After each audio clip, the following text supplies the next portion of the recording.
कहानी शुरू होती है एक लड़के से। नाम था दीपू।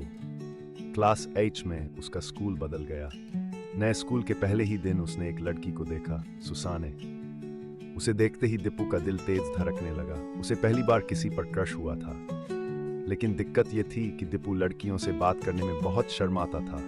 वो दूर से देखता, मुस्कुराता, लेकिन कभी हिम्मत नहीं कर पाया कि जाकर हाय भी बोल दे। फिर एक दिन उसे पता चलता है कि सुसाने एक सीनियर लड़के ब्रजेश के साथ रिलेशनशिप में है। ये सुनते ही दीपू अंदर से टूट गया, लेकिन उसने हार नहीं मानी। उसने बस खुद से कहा, ठीक है जिंदगी, अब मैं मेहनत करके दिखाऊंगा। और उसने पढ़ाई में खुद को झोंक दिया। साल बीत गए, जी मेंस हुआ। दीपू के मार्क्स न बहुत अच्छे आए और न बहुत बुरे, औसत, और उसे एक अच्छा सरकारी कॉलेज मिल गया। कॉलेज के पहले दिन कैंटीन में चाय लेते हुए उसे किसी की हंसी सुनाई दी। वो मुड़ा और दीपू की आंखें फटी रह गईं। वही सुसाने, वही लड़की, और इस बार उसके साथ एक नया बॉयफ्रेंड था। ये देखकर दीपू फिर एक बार टूट सा गया, लेकिन अब वो वही पुराना दीपू नहीं था। इस बार उसने गुस्से को मेहनत में बदल दिया। उसने पढ़ाई शुरू की, दिन रात एक कर दिए, और कुछ ही सालों में यूपीएससी का रिजल्ट आया और दीपू आईएएस ऑफिसर बन चुका था।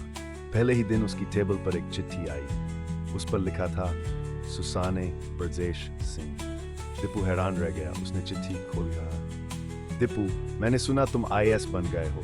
सच कहूं तो ब्रजेश तुमसे इनसिक्योर था, इसलिए उसने मुझे तुमसे दूर रखा। तुम हमेशा अच्छे इंसान लगे मुझे। अब मैं तुम्हारी ही पोस्टिंग वाली जगह पर स्कूल टीचर हूं। अगर मिलना चाहो तो बताना।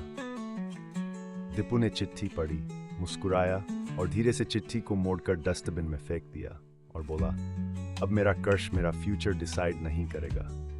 वह अपनी गाड़ी में बैठा और अगले गांव की तरफ निकल पड़ा, जहां उसे बच्चों के लिए नया स्कूल बनवाना था। क्योंकि जिंदगी ने उसे सिखा दिया था, जिसे पाने के लिए तुम टूट जाओ, उसे छोड़ देना ही सबसे बड़ी जीत है। और दीपू आखिरकार जीत गया।